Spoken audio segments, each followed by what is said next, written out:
Vale. Joder, empezamos fuerte. Venga.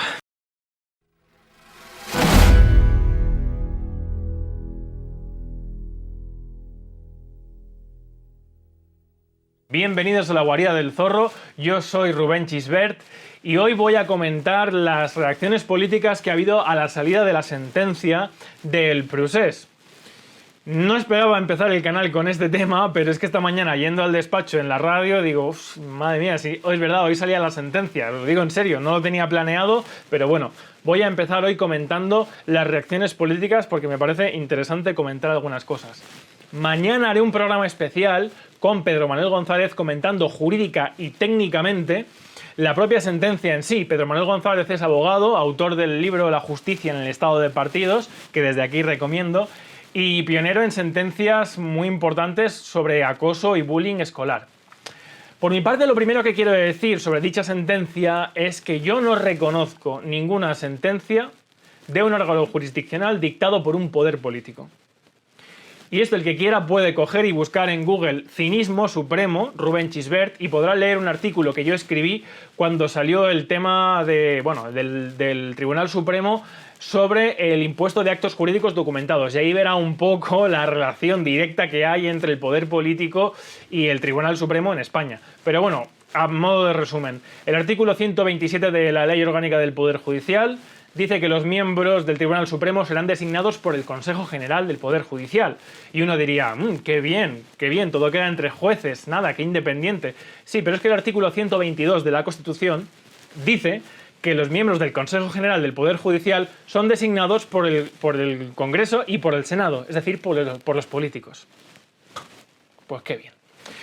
No estoy diciendo ninguna novedad, Gallardón en su día ya dijo, mientras los políticos no sean juzgados por jueces que no han designado ellos mismos, no habrá libertad ni democracia en España. Y todos... Y ya está, ahí se quedó, en medias palabras. O sea que es algo que está muy extendido, todo el mundo sabe y no estoy descubriendo ninguna panacea. Sí que quiero hablar como preámbulo de que leyendo la sentencia, que son 400 páginas, que me tengo que leer para mañana, comentarla con Pedro y poder compartirlo con vosotros.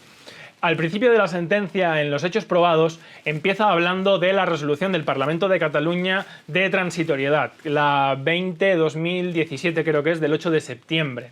Básicamente era la ley en la cual el Parlamento de Cataluña dibujaba las líneas maestras de la república que ellos querían construir.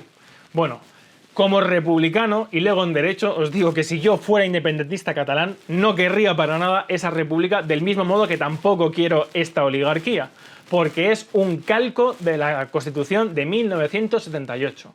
Es más, y sobre todo quiero apuntar lo siguiente. Ellos establecen en dicha resolución que el organismo constituyente de dicha Constitución es el Parlamento de Cataluña actual, que ha sido elegido con una ley y con una Constitución que para ellos tendría que ser enemiga, porque es el Estado español. Claro, evidentemente, y esto es una cosa que voy a explicar ya, aunque me gustaría haber hecho un vídeo antes para explicar la diferencia entre Estado, Gobierno, pero bueno, en fin. El Parlamento de Cataluña y el Gobierno de Cataluña y el Gobierno de Valencia y de Extremadura y de Andalucía, todos son Estado español, porque en 1978 se inventó una cosa así que se llamó Estado de las Autonomías. Y el Gobierno de Cataluña forma parte del Estado español, como vamos a ver más adelante cuando comente la redacción de Quim Torra. Pero también quiero comentar sobre la ley de transitoriedad catalana, que ellos establecen una cosa que me hace mucha gracia, y es que hablan de la abolición de la monarquía constitucional española. ¿Desde cuándo España ha sido una monarquía constitucional? Cualquier persona que no sepa nada en derecho, le invito a buscar en Google monarquía constitucional, o cualquier estudiante de derecho que mire en su libro de primero de constitucional qué es la monarquía constitucional. La monarquía constitucional es aquella en la que el rey nombra al gobierno y no tiene nada que ver con el Parlamento, están separados, hay separación de poderes, como la monarquía de Luis XVI en la Revolución Francesa. Eso en España no existe. Principalmente porque no hay separación de poderes. Es decir, ya en la abolición de una monarquía que no existe en España, le están haciendo un favor reconociendo un Estado donde hay separación de poderes, el Estado español, al cual ellos, como ya he dicho, ya pertenecen. Pero no, en España no es una monarquía constitucional porque no hay separación de poderes. Dicho esto, paso a comentar las reacciones de los políticos. Me parece fundamental el hecho de considerar algo que en líneas generales he visto en todos, y es la inseguridad y lo falso que es su discurso y lo dirigido que está hacia el exterior. Es decir, ¿cómo se explica que todas las declaraciones de un país, todos sus gobernantes, la hagan primero en el idioma que ellos primero han politizado, porque yo estoy en contra de politizar? Esto es una cosa que quiero tratar también, pero hay una cosa que es herencia directa del franquismo, por acción y por reacción de, si tú hablas catalán y hablas valenciano eres de izquierdas, o gallego o vasco, y si hablas español eres de derechas. Y esto es una completa imbecilidad. Y bueno, ya haré un vídeo un día explicando esto, pero quien se adueña de las signas culturales y de los aspectos culturales de la sociedad que no la deciden ellos, es el fascismo y el totalitarismo. Desde luego el franquismo lo hizo, cuando habló de proyecto nacional. ¿Os suena de algo? Y la soberanía nacional, que es el derecho de todos los españoles a decidir democráticamente su vida en común. Porque todos los partidos ahora hablan de proyecto de país, y eso es herencia directa del fascismo y el totalitarismo. Y desde luego, los partidos nacionalistas catalanes no son ninguna excepción, también hablan de lo mismo. Pero bueno, esto es otro tema para desarrollar en otro vídeo. Cuando he hablado antes de que si yo viviera en Cataluña y fuera independentista y quisiera una república independiente y no querría esa república, es la misma razón por la cual yo soy republicano y defiendo una república constitucional, que fue muy bien definida por don Antonio García Trevijano en su libro Teoría pura de la República, que también es material para otro vídeo. Pero bueno, centrándonos en las reacciones de los políticos, y es lo falso de su posicionamiento. Decía Karpov, que a mí me encanta el ajedrez, que nunca puedes luchar por la victoria si en el fondo de tu corazón lo que buscas son tablas, es decir, si tu objetivo es llegar a un acuerdo. Y eso es lo que vemos en todos los actores políticos de esta tragicomedia, más trágica que comedia, pero bueno. Y es que ellos están pensando todo el rato en llegar a un acuerdo, en pactar, en ver qué te doy y qué tú me das. No están defendiendo ninguna convicción ideológica, y eso es lo que yo desprecio. Yo puedo respetar mucho más a un fascista o a un comunista que es coherente con su discurso que cuando veo a un político que está dibujado y hecho de cartón piedra por la incoherencia de lo que hay en él. Y esto se ve sobre todo en el hecho de que hagan su discurso y después lo traduzcan al inglés.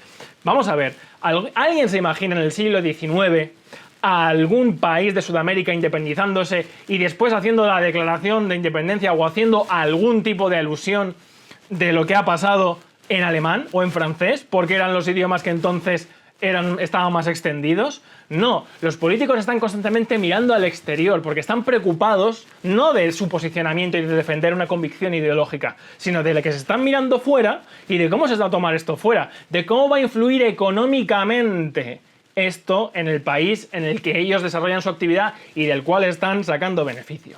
Esto en líneas generales. En Quim Torra, por ejemplo, que ha sido el primero que ha salido, ¿qué es lo que he visto? Una bicefalía de esa misma falsedad que es lo que os estoy diciendo. Por un lado, esto es un atropello del Estado español, del cual tú también formas parte, Quim Torra. Esto es un atropello a la libertad de expresión, a la soberanía del pueblo catalán, etcétera, etcétera. Sí, pero por otro lado, y de eso ya hablaremos mañana, el Tribunal Supremo no ha establecido el tercer grado. El artículo 36.2 del Código Penal establece que cuando las penas que se impongan sean superiores a 5 años, no se podrá salir en libertad provisional, no se podrá salir a la calle hasta que no se haya cumplido la mitad de la condena. Y el Tribunal Supremo, no sé por qué, en este caso, ha dicho que esto no se tiene que aplicar. ¿Qué significa esto? Que Quim Torra, en este atropello que ha hecho el Tribunal Supremo a las libertades catalanas, como él tiene las competencias, las tiene transferidas desde Jordi Pujol, que se las dio a Aznar, las tiene transferidas de la administración penitenciaria en Cataluña, mañana mismo puede poner en libertad a los presos. Mañana mismo. Pero si tan atropello es lo que han hecho con estos presos, ponlos en libertad mañana, hoy mismo ya. Ponlos en libertad provisional. ¿Por qué no lo hace? Quizá porque es una carta para jugar en la negociación. De Pedro Sánchez, que quiero resaltar. Otra vez lo mismo. Se ve que ha visto a Quim Torra y ha dicho, bueno, pues lo mismo, vamos a dirigirnos fuera. Ha hecho el discurso en español, luego lo ha hecho en inglés. ¡Qué manía! Es que de verdad, yo es que esto es una cosa que no puedo soportar, porque me parece que es tan torpe el hecho de estar pendiente de algo que no tiene nada que ver con el asunto, porque si tú tienes una posición política interna en algo que tiene que ver con la política nacional, ¿Por qué tienes que estar traduciendo al inglés lo que vas a decir? Es que no tiene ningún sentido. ¿Es que alguien se imagina a Simón Bolívar en la guerra de independencia contra España haciendo un discurso en francés o en alemán, porque era el idioma que entonces más estaba extendido internacionalmente? ¿O a Francisco de Miranda? Es que de verdad, es que es tan claro y tan evidente el hecho de que es una puesta en escena de cara a la galería, pero bueno, ¿qué ha dicho Pedro Sánchez? Pues por un lado ha dicho que esto hay que acatarlo, que es una sentencia judicial firme, tal no sé qué, pero que aquí se termina la vía judicial y ahora hay que empezar una vía política, que básicamente significa pactar y negociar. Es decir, empezar con el otro, decir, bueno, tú los tienes condenados, a ver qué te doy, a ver qué me das. Es decir, el directorio de la Revolución Francesa, corrupción, dinero. Si es que al final todo esto no deja de ser un asunto que se les ha ido de las manos. Y luego está Puigdemont, que ¿qué queréis que os diga de Puigdemont? Es decir, a mí me parece tan despreciable que una persona que se supone que lucha por una causa tan noble como se supone que es la defensa de tu pueblo y de tu comunidad, te vayas, tío, y estés en busca y captura porque no quieres entrar en prisión. Pero bueno, ¿cuántos ejemplos hay en la historia de revolucionarios que han luchado por la libertad de su pueblo, que han entrado en prisión, que les han matado, que les han quemado y lo han soportado con estoicismo porque está por encima una causa verdadera? Pero es que igual quizá en este momento no, nunca esta causa ha sido tan verdadera, sino que ha sido una cosa que se les ha ido de las manos. Y luego, por último, quiero matizar dos cosas, y es el uso de la palabra democracia, que de verdad, es que la democracia parece el nuevo bifidus, es que está en todo y es como mejor, o sea, lo pones en todo y queda súper bien. Este ordenador, como es súper democrático, pues es mejor que el otro y tú te lo compras, ¿no? La palabra democracia, si fuéramos al diccionario y llegáramos a la D, es que ni se leería, estaría la tinta corrida de llorar de ver que está tan prostituida. Hoy podemos decir que contamos en nuestra democracia orgánica. La democracia es un régimen de poder basado en la separación de poderes y en la representación política. Y ninguna de esas dos existen en España. No se pretendían en la república que querían constituir los independentistas catalanes y por ahora aquí ni está ni se la espera.